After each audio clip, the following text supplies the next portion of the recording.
एक बार फिर से आप सभी का स्वागत है। हम अध्ययन कर रहे हैं गलातियों के नाम पौलुस प्रेरित की पत्रिका। अब समय है कि हम उसके 5वें अध्याय और पहले वचन से आगे का अध्ययन करें। यहां पर पौलुस लिखते हैं, मसीह ने स्वतंत्रता के लिए हमें स्वतंत्र किया है, अतः इसी में स्थिर रहो और दासत्व के जुए में फिर ना जुतो। हालेलुया। यहां पर पौलुस कह रहे हैं कि प्रभु यीशु मसीह ने बहुत बड़ा दाम चुकाकर अपने बलिदान के द्वारा, अपनी मृत्यु और जी उठने के द्वारा हमें स्वतंत्रता के लिए स्वतंत्र किया है। किस बात की स्वतंत्रता?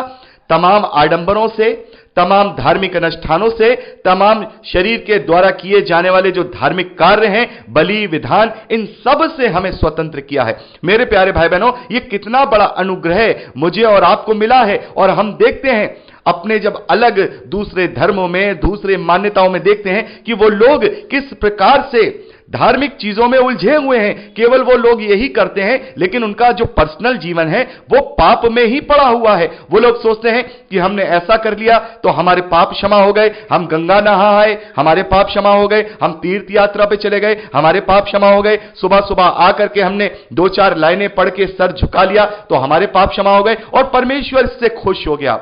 और व्यवस्था के काम भी कुछ इसी तरीके के थे कि व्यवस्था का आदेश का पालन कर लिया तो हमारी धार्मिकता पूरी हो गई। और आज मैं और आप भी ऐसी चीजों को देख रहे हैं मसीह कलीसियाओं में कि परंपराओं को पालन करने में ज्यादा जोर दिया जा रहा है। यह बात सही नहीं है, क्योंकि हमें अब किसी गुलामी में नहीं फंसना है। हां, वो ठीक है अगर कोई परंपरा की जा रही है, लेकिन उस परंपरा को अपने ऊपर यह करके हावी कर देना कि इसको करना ही करना है और इसको करने से ही परमेश्वर खुश होगा, तो हम फिर वापस गुलामी के जुए में जा रहे हैं। हम अब विश्वास में स्थिर नहीं हैं।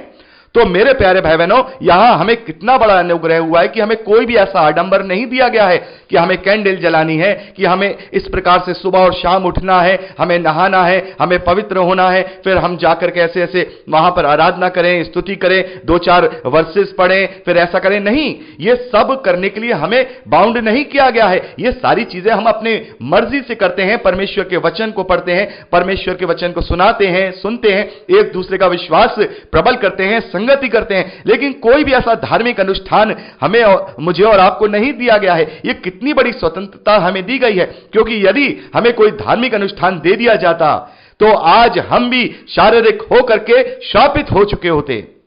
कितना बड़ा यह अनुग्रह हमें दिया है कि तुम्हें कुछ नहीं करना है, तुम्हें विश्वास करना है, नई सृष्टि बनना है, अपने जीवन को परमेश्वर के ग्रहण योग्य बनाना है और सत्य वचनों को अपने जीवन में सत्य रीति से लागू करना है। भलाई के साथ, कृपा के साथ, दीनता के साथ, नम्रता के साथ, प्रेम के साथ, आनंद के साथ, संयम के साथ अपने जीवन को जीना है। कितना बड़ा हमें अनुग्रह दिया है, कितनी बड़ी स्वतंत्रता दी गई है। अभी मैं आपको एक उदाहरण देता हूं। अभी कुछ दिनों पहले मैं एक दुकान पर कुछ सामान लेने गया था और उस दुकान के बगल में एक मंदिर था और वो दुकान वाला वहां पर आरती की जो छोटी सी एक किताब है उसको भी वो बेचा करता था, क्योंकि लोग वहां पर खरीदने आते थे। तो वहां एक लेडी आती है और उससे एक वो आरती की जो किताब है वो उससे खरीदती है, और वो जो दुकानदार है उसे शेल्फ में से निकालता है और शेल्फ में से निकालने पर देखता है उस पर काफी धूल थी, तो उसको हाथ से पटक करके, अपने हाथ पर पटक करके उसकी धूल साफ कर देता है। और यह देखकर वो जो स्त्री वो किताब खरीदना चाह रही थी, उसकी आंखों में एकदम से गुस्से वाला भाव आ गया कि यह आरती की किताब इस तरीके से पटक करके, हाथ पे पटक करके साफ कर रहा है और इसने तो भगवान का अपमान कर दिया कि इस आरती की पुस्तक पे हाथ मार दिया। तो उस स्त्री ने उस पुस्तक को लिया और अपने माथे से 4-5 बार लगाया कि ये बहुत अच्छी चीज हो गई, इसका अपमान हो गया। और हम देखते हैं कि उस प्रकार से ही वो उस पुस्तक से आरती पढ़ते हैं, आरती पढ़ के सोचते हैं कि ये भगवान ने हमने आरती पढ़ ली, उसकी वाहवाही कर दी, ये भगवान खुश हो गया। लेकिन हम परमेश्वर का धन्यवाद करते हैं कि हमें इस प्रकार का कोई आडंबर नहीं दिया गया है, कि अगर हमें इस प्रकार का आडंबर दिया गया होता तो हम भी इस प्रकार से इनमें फंस जाते, फिर हम इसी में करते रहते। और बहुत सारी कलीसियाएं फंसी हुई हैं। रोमन कैथोलिक चर्चिस को हम देखते हैं, वहां पर बाइबल है, उसको माथे से लगाया जाता है, सबके माथे से लगाया जाता है। तो क्या है ये? माथे से लगाने से या उसको छूने से या उसको चूमने से क्या हम उद्धार पा जाएंगे? क्या हम प्रभु यीशु मसीह की मूर्ति पर या माता मरियम की मूर्ति पर या संतों की मूर्तियों के आगे जब कैंडल जला के आ जाएंगे, 2 रुपए की कैंडल जला के आ जाएंगे, तो क्या हमारा उद्धार हो जाएगा? अरे इन्हीं चीजों से तो छुटकारा दिया है प्रभु यीशु मसीह ने, इन्हीं चीजों से तो हमें फ्रीडम दी है कि इनमें मत उलझो। और आज बहुत सारे भाई बहन इसमें उलझ रहे हैं।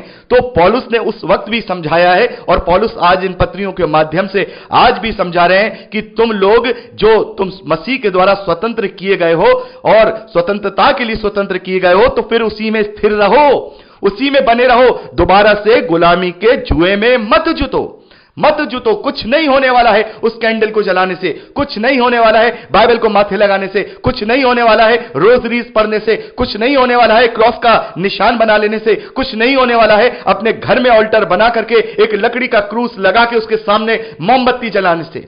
कुछ नहीं होने वाला है। इन परंपराओं को अपने जीवन से निकालिए और आगे बढ़िए। अपने आप को, पौलुस कहते हैं, अपने शरीर को जीवित, पवित्र और परमेश्वर को भावता हुआ बलिदान करके चढ़ाओ, तब तुम्हारी आत्मिक सेवा पूरी होगी। तो जब हमें प्रभु यीशु मसीह ने इतना बड़ा अनुग्रह दिया है, हमें स्वतंत्र कर दिया है, तो फिर हम क्यों इन परंपराओं को अपनी दांतों से दबाए हुए हैं कि आज ये डे मनाएंगे, आज वो डे मनाएंगे, आज ये डे मनाएंगे? अरे क्यों? इन सबको करने से कोई भी हमारा आत्मिक लाभ नहीं होने वाला है, हमारा उद्धार नहीं होने वाला है, हमारा विश्वास पूर्ण नहीं होने वाला है। तो हमें वही कार्य करने हैं जिनके द्वारा हम अपने जीवन को परमेश्वर के ग्रहण योग्य तरीके से जी सके। आगे पौलुस लिखते हैं, देखो मैं पौलुस तुमसे कहता हूं कि यदि खतना कराओगे तो मसीह से तुम्हें कुछ लाभ ना होगा। हालेलुया। पौलुस कह रहे हैं कि अगर खतना कराओगे तो मसीह में तुम्हारा कुछ लाभ नहीं होगा, कुछ भी नहीं होने वाला है। अरे अगर काटना ही है, अगर छांटना ही है, तो अपनी आत्मा को काटो और छांटो, उसमें अपने आप को प्रबल करो कि तुम प्रभु यीशु के ग्रहण योग्य बन सको, परमेश्वर के ग्रहण योग्य बन सको। पौलुस आगे लिखते हैं, तुम जो व्यवस्था के द्वारा धर्मी ठहरना चाहते हो तो मसीह से अलग और अनुग्रह से गिर गए हो। अगर परंपराओं का पालन करना चाह रहे हो, कैंडल जलाना चाह रहे हो, काट की क्रॉस लगा करके ऑल्टर पे सजाना चाह रहे हो, तो तुम उस अनुग्रह से गिर गए हो, क्योंकि आत्मा के कारण हम विश्वास से आशा की हुई धार्मिकता की बाट जोते हैं। आगे पौलुस लिखते हैं 6 वचन में, मसीह यीशु में ना खतना और ना खतना रहित कुछ काम है, परंतु केवल विश्वास जो प्रेम के द्वारा प्रभाव डालता है। हालेलुया। यहां पे पौलुस कह रहे हैं, क्योंकि आत्मा के कारण विश्वास से आशा की हुई धार्मिकता की बाट जोते हैं।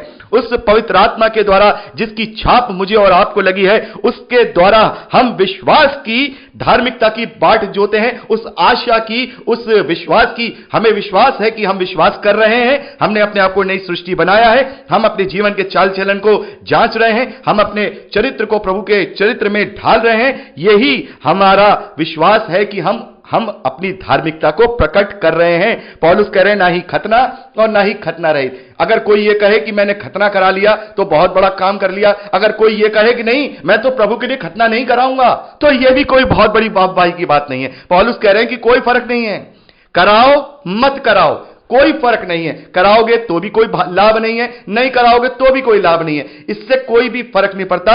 शरीर का खतना या खतना रहित होना कुछ भी काम का नहीं, परंतु केवल विश्वास जो प्रेम के द्वारा प्रभाव डालता है। विश्वास, क्योंकि यदि हम विश्वास करेंगे तो हमें प्रेम पाया जाएगा। और हम इस बात को पढ़ चुके हैं, 1 कुरिन्थियों 13वें अध्याय में पौलुस ने कहा, विश्वास से बढ़कर, माफ कीजिएगा, प्रेम से बढ़कर कुछ नहीं है। यदि हम स्वर्गदूतों जैसी बोली बोलें, अपने शरीर को छलनी कर लें, अपने शरीर का एक एक चमड़ी लेकर के हम लोगों को दान कर दें, और यदि हमारे मन में प्रेम नहीं है तो हम झनझनाता हुआ पीतल, ठनठनाता हुआ पीतल और झनझनाती हुई झांझ हैं, खोखले हैं हम को। तो प्रेम हमें क्या करता है? यहां पर केवल विश्वास जो प्रेम के द्वारा प्रभाव डालता है। तो तुम भली भांति दौड़ रहे थे, अब किसने तुम्हें रोक दिया कि सत्य को ना मानो? ऐसी सीख तुम्हारे बुलाने वाले की ओर से नहीं। थोड़ा सा खमीर सारे गुंदे हुए आटे को खमीरी बना डालता है। मैं प्रभु में तुम्हारे विश्वास पर भरोसा रखता हूं कि तुम्हारा कोई दूसरा विचार ना होगा, परंतु जो तुम्हें घबरा देते हैं वह कोई क्यों ना हो दंड पाएगा। हालेलुया। यहां पर कह रहे हैं कि थोड़ा सा, पौलुस कह रहे हैं कि थोड़ा सा खमीर, पौलुस कह रहे हैं थोड़ा सा खमीर सारे गुंदे हुए आटे को खमीरी कर देता है। तो थोड़ी सी परंपरा का पालन, थोड़ा सा जो हमारे जो अगुए हैं, अगर वो गलत तरीके से हमें शिक्षा दे रहे हैं, उसका हम पालन करेंगे, तो ये थोड़ा सा ही खमीर हमारे आत्मिक जीवन को नष्ट कर देगा। और ये उदाहरण मैं आपको पहले भी दे चुका हूं, जैसे चूहे मारने की जो दवा होती है, उसमें लिखा होता है 99% फूड 1% इज पॉइजन। और वो चूहा जब उसे खाता है तो 99% फूड तो खाता है, लेकिन जब वो 1% पॉइजन खाता है तो वो मर जाता है। वो 99% फूड को खाने से नहीं मरा, लेकिन 1% फूड को खाने से मर गया। सेम टू सेम हमारा आत्मिक जीवन भी ऐसा ही होता है कि हम 99 बातें तो हम अच्छी सीख लें, लेकिन एक बात भी अगर परमेश्वर के विरोध में हम कर रहे हैं और अपने आप को दासत्व की गुलामी में लेके जा रहे हैं, तो हमने परमेश्वर प्रभु यीशु मसीह के अनुग्रह को व्यर्थ ठहरा दिया, उसके बलिदान को व्यर्थ ठहरा दिया, और हमने क्या कर दिया? हमने अपनी आत्मिक मृत्यु कर ली। हमारी आत्मिक जो जीवन है वो नष्ट हो गया, जैसे वो चूहा 1% से खाने के बाद मर गया।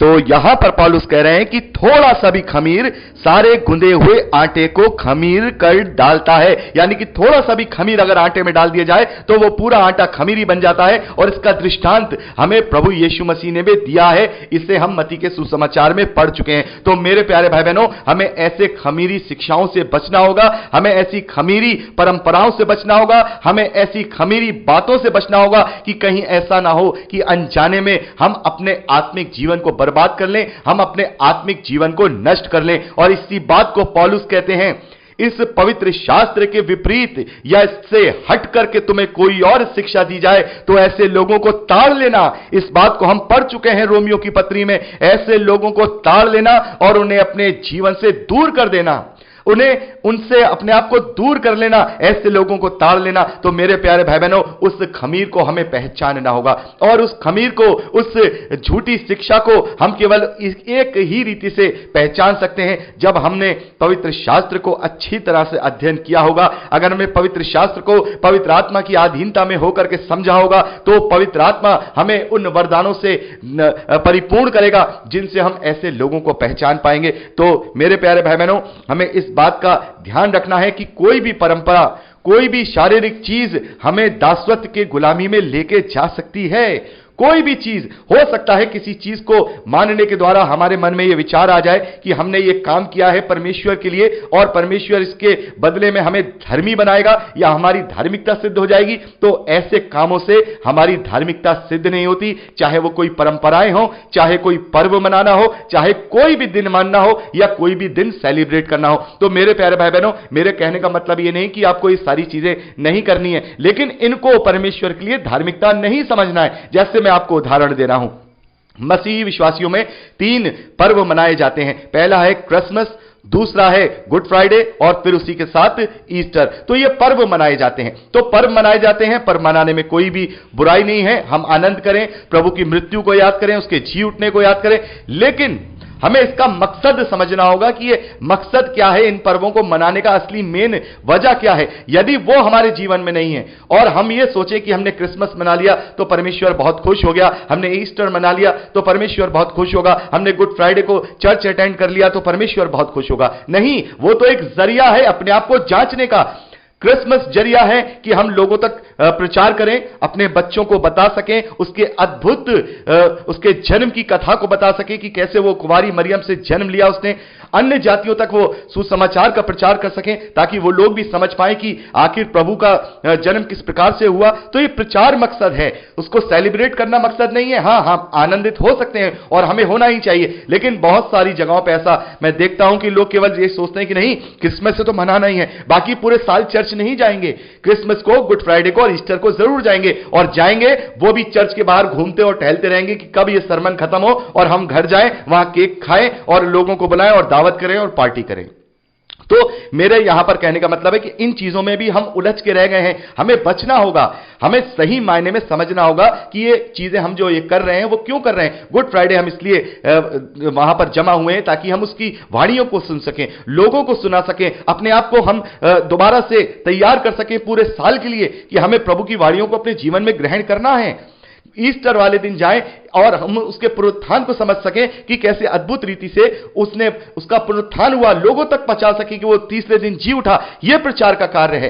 केवल सेलिब्रेट कर लेना, घर में पर्दे सजा लेना, घर में व्हाइट वॉश रंगाई करवा लेना, स्टार लगा लेना, बहुत सारी रोशनी करा देना, ये चीजें हमारे लिए, मैं ये नहीं कह रहा हूं कि आपको नहीं करना चाहिए, सेकेंडरी रखिए, ये सारी चीजें सेकेंडरी हैं, लेकिन जो प्रायोरिटी है, ये प्रायोरिटी, इससे हमारी धार्मिकता सिद्ध नहीं होगी। और हम देखते हैं कि ये सारी चीजें आज हावी हो गई हैं, लोग इनको ही बड़ा समझने लगे हैं, अपने आत्मिक जीवन को उन्होंने प्रभु के समानता में नहीं ला रहे हैं और वो इस प्रकार के जीवन को जी रहे हैं। तो आगे पौलुस लिखते हैं, पौलुस कहते हैं कि तुम्हारा कोई दूसरा विचार ना होगा, परंतु जो तुम्हें घबरा देते हैं वह कोई क्यों ना हो दंड पाएगा। तो चाहे वो कोई क्यों ना हो, यदि वो हमें डराता है, हमें घबराता है, हमें वचन के द्वारा ये डराता है कि नहीं परमेश्वर तुम्हारा ये करेगा, परमेश्वर तुम्हारा वो करेगा, तो इसका मतलब ये है कि वो सही व्यक्ति नहीं है। चाहे वो कोई भी हो, चाहे हमारा अगुवा हो, चाहे कोई अपोलोस हो, प्रॉफिट हो, इवेंजलिस्ट हो, पास्टर हो, प्रीस्ट हो, चाहे वो कोई भी हो, वो जो हमें घबरा देता है, हमें डराता है,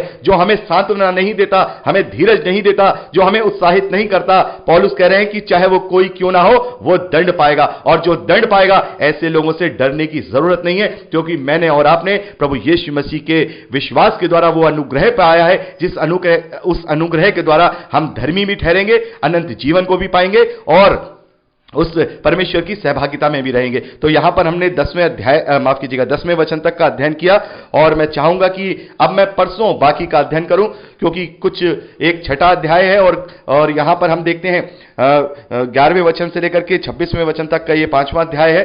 तो परसों इनको मैं आपके बीच में लेकर रहा हूं। तो आज के लिए केवल 3 ही ऑडियो हैं। तो प्रभु आपको बहुत की आशीष दे। Praise the Lord. जय मसीह की।